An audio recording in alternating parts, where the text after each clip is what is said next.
Hey everyone, today we are going to be investigating, going over, and changing the steering end caps on a C-Star hydraulic steering cylinder, as well as changing the entire steering cylinder out and bleeding the system with two separate techniques. This week's contest prize is going to be a hydraulic steering fill hose and bleeder hose. There are two main components in a normal hydraulic steering system. We've got the steering helm and then the steering cylinder that is on the engine.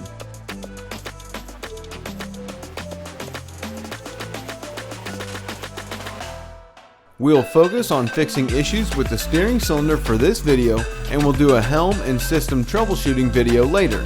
You can usually tell a cylinder is leaking by seeing fluid here in the transom. The main thing you want to check on these cylinders though is for nicks and scratches to the ram.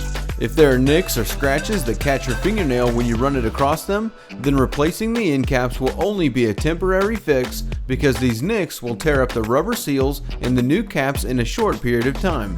If the nicks aren't too bad though, you can hit them with some 400 grit emery cloth and just change the caps to save some serious money.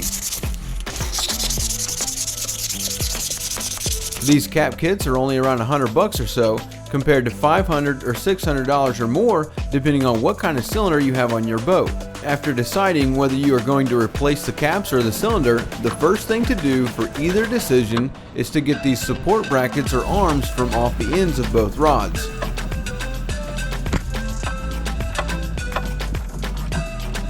To do this, you just need a 3/4 inch or 5/8 inch wrench and socket to break free the nuts from the rods.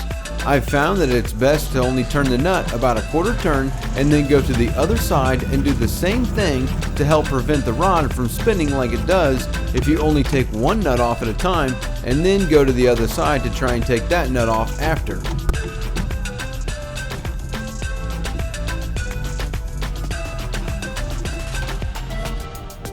Do this for both of the nuts that hold these brackets on and we can work on getting them off. We now have this amazing tool from Marine Tech Tools which makes getting the support brackets off way easier. We used to have to use an air hammer like this with a long 24-inch bit in it to get them off, and sometimes we still have to, but you'd come from the other side of the engine to get onto the brackets and then knock them off. But with the Marine Tech tool, we can slip this onto the bracket and then just tighten the tool up until the bracket comes off. You can't always get this tool into every spot though, depending on how the transom is laid out on different models of boats.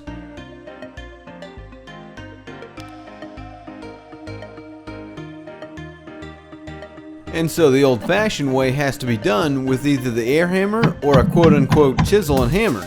These brackets can get salted on in all kinds of different spots, so sometimes you just have to move the engine to get the cylinder rod out of the bracket and then reuse the bracket if we're changing out the cylinder. If we are just changing out the caps and seals though, we want to get the caps loosened up before taking off the support brackets. This is done by using either a Marine Tech Tools wrench or this C-Star cap wrench. The key is to get a long-handled 3/8 inch ratchet onto the tool and getting the right angle on the cap to get the leverage to break it free. Once the cap is free though, you can usually turn them pretty easily with the tool.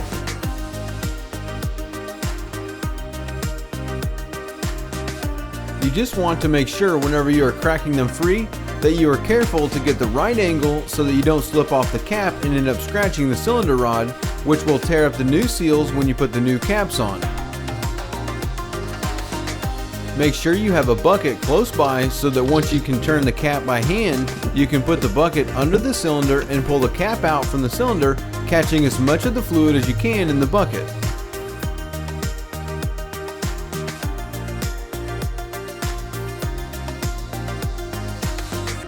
After you get both the caps free, get the brackets off and we can just pull the caps off of the rods. Then to install the new caps, inside of the package for the new caps, there will be a little plastic sleeve that will go onto the rod like this.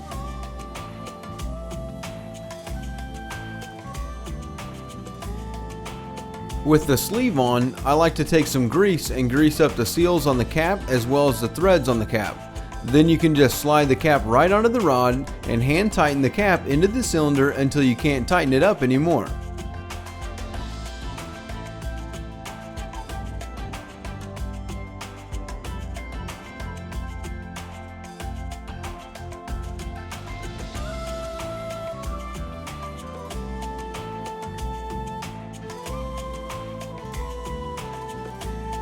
Once the caps are on, we can grease up the spots on the rods where the brackets go, then slide the brackets back onto the rods and reinstall the washers and nuts.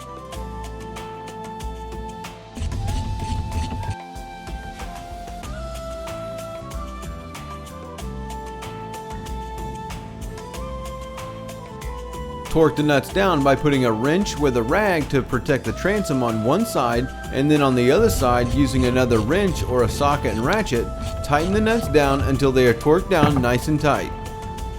When it comes to changing out the entire cylinder, the only thing left once the brackets are off is a 9/16 inch nut and bolt attaching the cylinder to the engine steering arm and the hoses. The hoses are easy, you just loosen the fittings and take them off. But remember which hose goes where. The easy way to take this bolt out is to start by loosening up the nut that's on the top. Then with an extension on a ratchet, just unscrew the bolt and take the cylinder off the steering arm. Now if you're dealing with a twin engine application, certain cylinders will have this style of a universal tie bar that connects to this connecting rod here. We will have to take the connecting rod off of the old steering cylinder by putting it in a vise and then taking out this bolt as well as this bolt, and then there's this nut on the back here. Once you get the nut off the back, the bolt out of the top, and the Allen bolt out, you can pull the connecting rod off and just take a hammer and knock on the spacer that will be salted in the cylinder until you can pull it out. Now that we have all these pieces out, we can just take the new cylinder and remove the bolt that is in it and install this connecting rod with all the pieces into it before we put it back on the engine. When it comes to putting the new cylinder back on the engine, we just want to install the bolt back into the steering arm and set the new cylinder onto the bolt. We'll tighten up the bolt and tighten up the nut on the top of it. Once that is on, it's important to remember to grease up everything really heavily and then put the support brackets back on and tighten up the nuts like we did earlier. When it comes to bleeding out the steering system, before showing you the quickest way to purge the air out, we'll show you the cheapest way to bleed the system using a pair of hoses, which you could win by letting us know about a steering issue you've seen on the water before in the comments section below and include a hashtag #CStar for a chance to win the hoses. With these hoses, you can open up the oil fill port, which is usually close to or on top of the steering helm. Then attach the hose to the fill port and then to a bottle of steering fluid, and we'll elevate the fluid bottle above the helm. Once we've got the bottle elevated, we can poke a hole in the top of it using the thumbtack that comes with the hoses. This allows air to replace the fluid that is leaving the bottle and going into the system by letting the bottle breathe.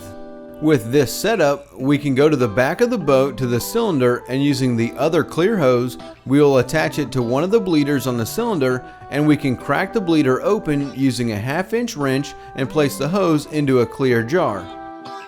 Make sure there is straight fluid coming from the bottle to the helm, and we'll turn the wheel slowly, which will pull in fluid from the bottle and push the fluid through the system and out the bleeder into the jar. We want to turn the wheel and push the fluid out of the bleeder until all of the air bubbles stop coming out of the bleeder. Then we'll close off that bleeder and move the hose and jar over to the opposite bleeder and do the same process until all of the air is out of the system and it is full of fluid. You'll probably end up emptying your jar a couple of times before all the air is out when doing the bleeding process this way. But once you get all the air out, you can check the system by turning the wheel rapidly back and forth and watching the distance you move the wheel and the engines. You don't want much more than a quarter turn from the wheel before you see a response at the engines. If you can turn the wheel a 1/2 turn or more before you get a response, there is still some air left in the system and you'll need to re-bleed it. Now, a much quicker way, but a much more expensive way to purge all the air out of the steering system is to use what is called a power purge. I'll put a link in the description to it with the part number for anyone that is interested and has never seen this before. What this does is we can hook it up to a battery for power and install this adapter here into the fill port that is up on the helm, then clip on the 2 hoses that hook up to the adapter, and go back to the cylinder and hook up these 2 hoses to the cylinder and open both the bleeders at the same time. Once all of these hoses are hooked up and the bleeders are open, we can turn the power purge on and it will build pressure, forcing the fluid into the system. Now we only have to turn the wheel around a few times in both directions until we see that there aren't any more air bubbles flowing through the hoses. And that's it. The system has been purged and we can tighten up the bleeders and unhook all of the hoses and put everything back into the box. We'll turn the wheel back and forth to make sure there isn't any air left in it, and that's how you change out the steering cylinder end caps or the whole cylinder and bleed the air out. Thank you for hanging out with us, and we look forward to seeing you next week.